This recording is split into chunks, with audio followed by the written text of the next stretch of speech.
Story 1. It started with a Craigslist post for a used bookshelf. I'd just moved into a new apartment outside of Tacoma, a one-bedroom with stained carpet and creaky pipes. My dog, Mabel, and I were still adjusting to the quiet. The bookshelf was listed for $15, solid wood, tall, no frills. The seller insisted I pick it up in person that night. The listing had no photo, just a brief description and an address. The guy, Martin, gave me his number. He texted the instructions.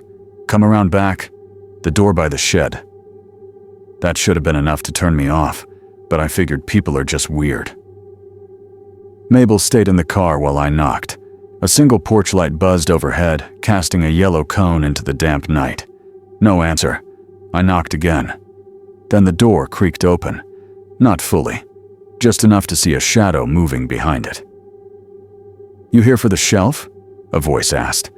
"Yeah, Martin." "Come in." It smelled like mildew inside, thick and cloying. The air was heavy. I stepped through a cluttered hallway, newspapers stacked to my waist, random kitchen utensils on the floor, cords like vines wrapping around everything. He didn't turn on any lights. "Basement," he muttered. "It's down there." I paused. "You mind turning on a light?" He clicked a switch. A bulb lit above me, flickering. His face was oddly pale, waxy. He kept glancing toward the basement stairs. I considered backing out, but then I thought of the drive, the bookshelf, the waste of gas. We went down. The basement was bigger than I expected. Dust hung in the air. The bookshelf sat against the far wall. "You can take it," Martin said. He stood by the stairs, not coming down with me. I inspected it. Good condition, a few scratches. I turned to say I'd take it, but he was gone. The door at the top was shut. "Mabel," I called, unsure why. I tried the door. Locked. Then the lights went out. Total silence. My pulse pounded in my ears. I reached into my pocket. My phone still had some battery. I flicked on the flashlight. The room had changed. The shelf was no longer where it had been. It was closer. Inches from me. I froze. There was no sound. But I swear, I felt something breathe just behind me. I didn't turn. I ran at the stairs, slammed my body into the door until it finally gave way. Martin wasn't there. No one was. Mabel barked from outside, frantic. I sprinted around the house, jumped into the car, and drove without looking back. The bookshelf never made it home. Later that week, I checked the listing again. It was gone. Not just removed, deleted. No history, no cash. I tried the address again, just out of curiosity. No house, just woods. And every now and then I still get texts from Martin. Always the same thing. "Come around back, the door by the shed." Story 2. Back in 2017, I answered a Craigslist ad for a vintage Polaroid camera. I'd been getting into film photography, and the seller had listed it for cheap, $25, with a few unopened packs of film. Too good to pass up. The address was in a rural part of Maine, maybe 40 minutes from where I lived at the time. I didn't think much of the drive. It was fall, the trees on fire with color, and I took my dog, Theo, along for the ride. The house was tucked down a gravel road with no street number, just a rusted mailbox and a faded red barn next to it. I double-checked the address. No cell reception. There was a woman on the porch when I pulled up, early 60s, maybe older. She wore this long gray cardigan that fluttered in the breeze, and she didn't wave or smile, just watched as I stepped out with Theo on a leash. "You here for the camera?" she asked. "Yeah. Is now still a good time?" She nodded and turned to go inside. I followed. The house smelled like mothballs and something faintly sour. Thick carpets muffled every step. On the coffee table in the living room sat the Polaroid. It looked almost new. She gestured toward it but said nothing. As I leaned in for a better look, I noticed something odd. There were framed photos covering every inch of the walls, dozens, maybe hundreds, and every one of them was of the same man. Different poses, different outfits. Always alone. I tried not to stare. "Is this your husband?" I asked, gesturing at the wall. She looked at me sharply. "No." Silence. I picked up the camera, turned it over in my hands. Something rattled inside. "Is there film loaded?" I asked. She said nothing, just stared. Theo whimpered. His ears were back. He pulled toward the door. I said I'd take it, handed her the cash quickly. She didn't count it. On the way out, she touched my arm lightly. Her fingers were cold. "Don't take pictures inside the house," she said, not unkindly. "It doesn't like that." I didn't ask what it was. Back in the car, I turned the Polaroid over again. There was indeed a cartridge inside, though it looked older than the others she'd given me. On the drive home, I stopped by a roadside diner for coffee. Curiosity got the better of me. I aimed the camera at the rearview mirror and took a shot. The photo developed slowly as I sipped my coffee. When the image cleared, I felt my stomach drop. It wasn't me in the photo. It was the man from the woman's wall, sitting in my driver's seat. I tossed the camera into the trunk and didn't open it again for months. Eventually, I sold it, on Craigslist, to someone in New York. The next day, I got a text from a number I didn't recognize. Just a photo. The man again, standing in the background of what looked like my backyard. I never replied. Story 3. I was between jobs and needed cash, so I posted on Craigslist offering handyman services. Nothing fancy, just minor repairs, painting, furniture assembly. Most responses were harmless. A few weirdos, sure, but I always trusted my gut. Then I got an email from someone named Daniel, short and polite. He said he had a door in his basement that wouldn't stay shut. No matter how many times he latched it, it creaked open again. I figured maybe it was warped or the frame was off. Easy fix. He lived just outside Providence, in a gray colonial-style house that looked like it hadn't been touched since the 70s. His yard was overgrown and quiet. Too quiet. Daniel was in his 40s, thin, with a nervous energy. He barely looked me in the eye. As he led me through the house, I noticed how cold it was. Not just chilly. Cold, like the air didn't belong in a house with the heat supposedly on. The place was almost empty. No decorations, no family photos. Just blank walls, closed doors, and that smell, like wet metal. He pointed me to the basement stairs. "It's just down there." I tried to wedge it shut, but it always comes open by morning. I asked if he thought someone was breaking in. He said no one lived around him. I glanced outside. His nearest neighbor was barely visible through the trees. Theo, my mutt, waited by the door. I usually didn't bring him on jobs, but he'd started whining when I grabbed my tools that morning. Wouldn't let me leave without him. I figured maybe he sensed something. I headed down. The basement was dark. Dirt floor, low ceiling, old stone foundation. The only light came from a single dangling bulb. The door in question stood at the far wall. It didn't match the rest of the house. Heavy oak with black iron hinges. Looked ancient. I inspected it. No obvious damage. The latch was intact. I shut it. Tested it. Solid. No movement. Then I noticed the scratches. Not on the outside of the door. On the inside. Deep gouges in the wood, like someone had clawed at it. That's when I heard the footsteps. Above me. I called out. No answer. Just the creaking of floorboards. Then a voice, faint. "You see it yet?" I backed toward the stairs, but the light flickered, then went out. I froze. Total blackness. Theo barked upstairs, frantic. I scrambled up, heart pounding. When I reached the kitchen, Daniel wasn't there. The front door was wide open.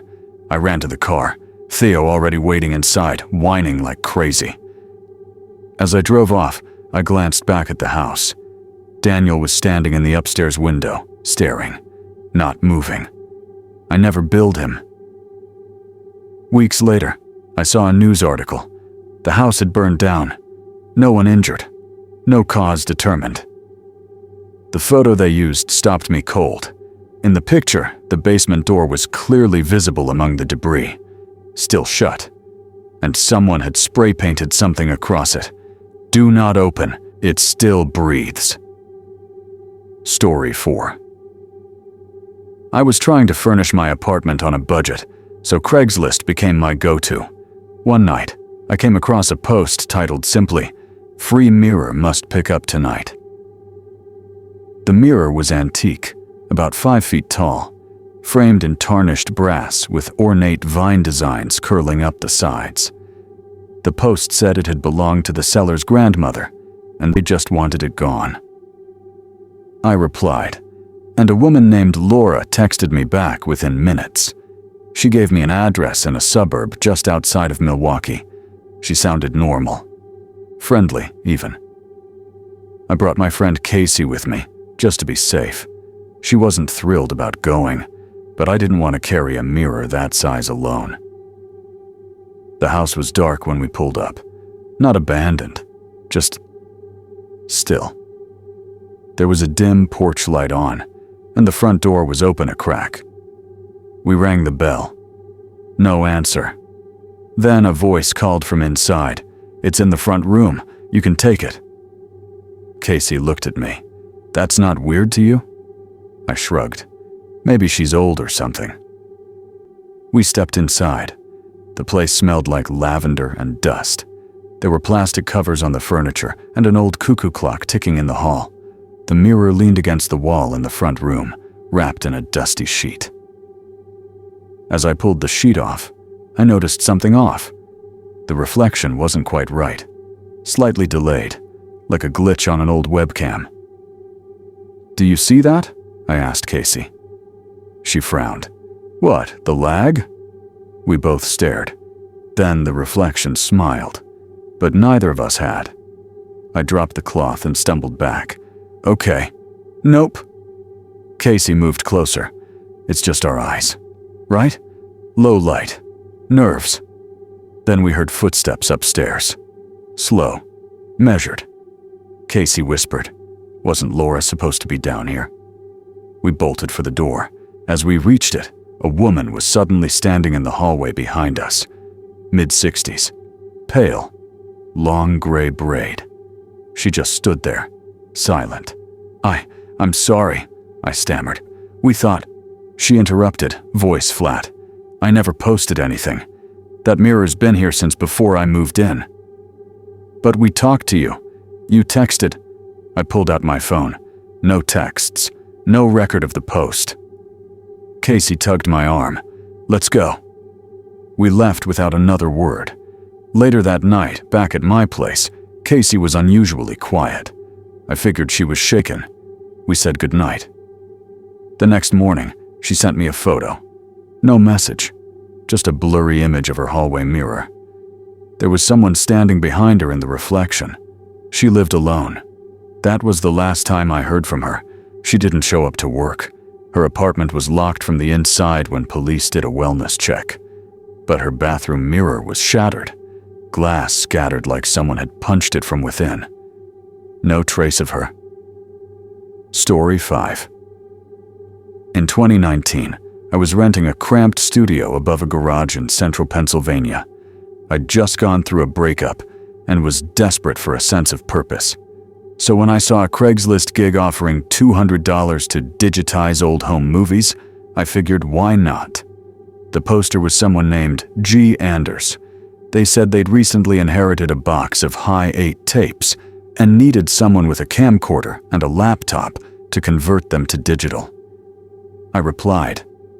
We exchanged a few emails. The arrangement was simple. He'd leave the box of tapes at the door of his farmhouse. I'd pick them up, convert them, and drop off the files on a flash drive. payment on delivery.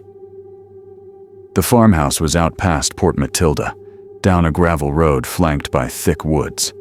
I didn't see a single car for miles. When I got there, the box was where he said it'd be, neatly labeled with a note tucked on top. "Please don't watch, just transfer." Of course, I watched. The tapes weren't labeled. The footage was old, early 90s maybe, grainy, dim, poorly lit. But the first few were harmless. Birthday parties, a kid riding a bike, a dog barking at a snowman. Then they got strange. One tape showed a boy, maybe 8 years old, standing motionless in a field at dusk. He never turned to the camera. He didn't move. The camera just sat there, recording him for 10 minutes. No context, no commentary. Another showed a door, closed, then open, then closed again. All night, time stamped in the corner. I started watching with the lights on. Then came the fourth tape. It opened on a kitchen, empty, quiet. Then, from the edge of the frame, a man walked in, thin, tall, wearing what looked like a paper mask. He just stood at the counter, staring down at nothing. Minutes passed. Then he turned slowly toward the camera. I paused it, rewound. There was no one holding the camera. It was stationary, mounted, like a surveillance feed. That night, I couldn't sleep. I kept thinking of that mask, the way it bent slightly as he breathed behind it. I considered not finishing the job, but I'd already started. The final tape was unlabeled, just black for the first few minutes. I almost skipped it. Then, out of the darkness, a whisper, "Why did you watch?" My heart stopped. I scrubbed back. It was definitely a whisper. Faint, but there. I ejected the tape, didn't finish converting it. When I returned the box to Anders's porch the next day, he didn't come out. I left the flash drive and drove off fast. That night, I found a tape outside my own door. Just sitting there. No note. I haven't owned a high 8 player since. I didn't sleep that night, or the next. Eventually, I threw it in the river. But sometimes I hear the whisper again. Not from the tape, from my phone, late at night, when no one's called. Just that same quiet voice, barely audible. Why did you watch? Story 6. In the fall of 2015, I was looking for a new apartment. I'd just landed a teaching job in a quiet Massachusetts town and needed something quick and cheap. Craigslist had a listing that caught my eye. Private studio behind main house, low rent, all utilities included. Ideal for a quiet tenant. No photos, but I was desperate. The man who owned the property, Harold, sounded normal on the phone. Polite, soft-spoken. He said the studio was in his backyard, detached, and ready for move-in. I drove out to see it that weekend. The house sat at the end of a dirt road, hidden by tall pine trees. The studio was a shed-sized structure, freshly painted and clean inside. One room, a small bathroom, a kitchenette. Sparse, but decent. Harold lived alone in the main house. He looked to be in his late 60s. Thin, white beard, pale blue eyes. He had a calmness that made me a little uneasy, like he never blinked long enough. I moved in that Monday.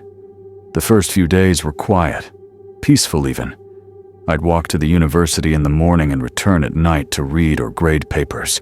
Then I started hearing the knocking. Always around. 2 a.m. Soft, rhythmic. 3 knocks. Pause. 3 more.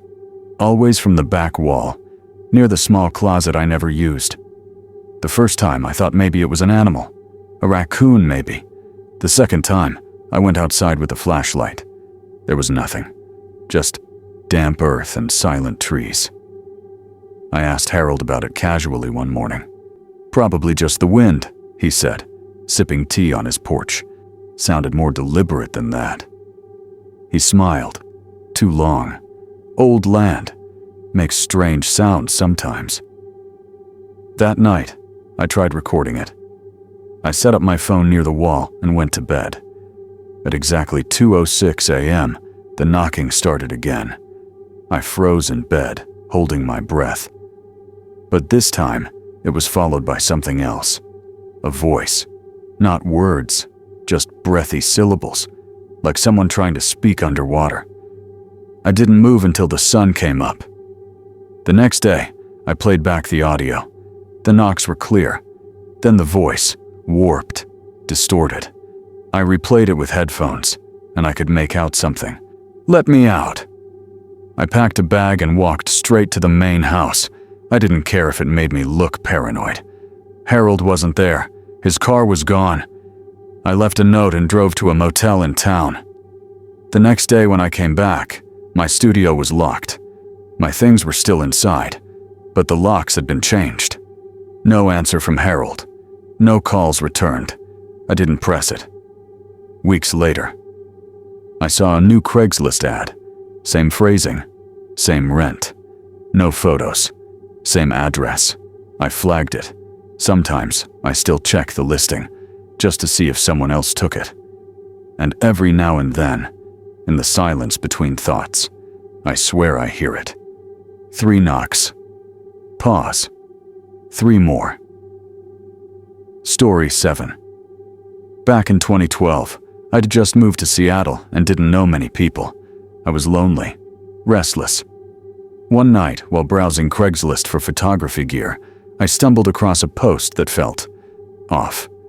The title said, "Looking for someone to talk to. No expectations, no judgment."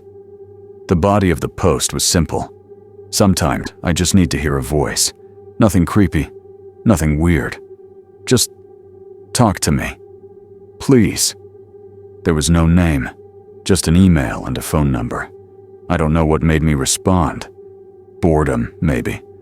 Or that persistent, gnawing feeling that I wasn't really seen by anyone anymore. I texted. Within minutes, I got a reply. The name that popped up was Marin. They said they didn't want to meet in person, just phone calls once a week. They offered to pay $20 per call via Venmo. The first call was awkward. I expected it to be some guy breathing into the receiver, but Marin sounded normal. A little distant, but polite. They didn't say much, mostly listened. I talked about my job, how weird it felt starting over in a new city, how quiet the nights felt. After a few weeks, it became routine. Every Thursday at 9 p.m., I'd call. Marin would pick up, say very little, sometimes ask questions about my dreams, what I feared most, who I missed. I remember one night I asked why they were doing this. There was a pause. Then, "I used to talk to someone.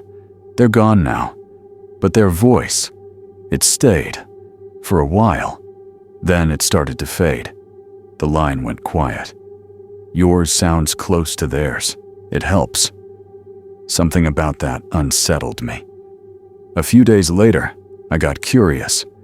I reverse searched the phone number. There was nothing recent, but an old forum thread came up. Obscure, buried deep in the search results. The thread was titled, "Voices in the Walls." It was from 2009, a man describing how his partner, Marin, had passed away suddenly, and afterward, he claimed he could still hear their voice behind the walls of his apartment. Not echoes, full conversations. People told him he was grieving, hallucinating. He eventually stopped posting. I didn't bring it up on the next call. I just listened.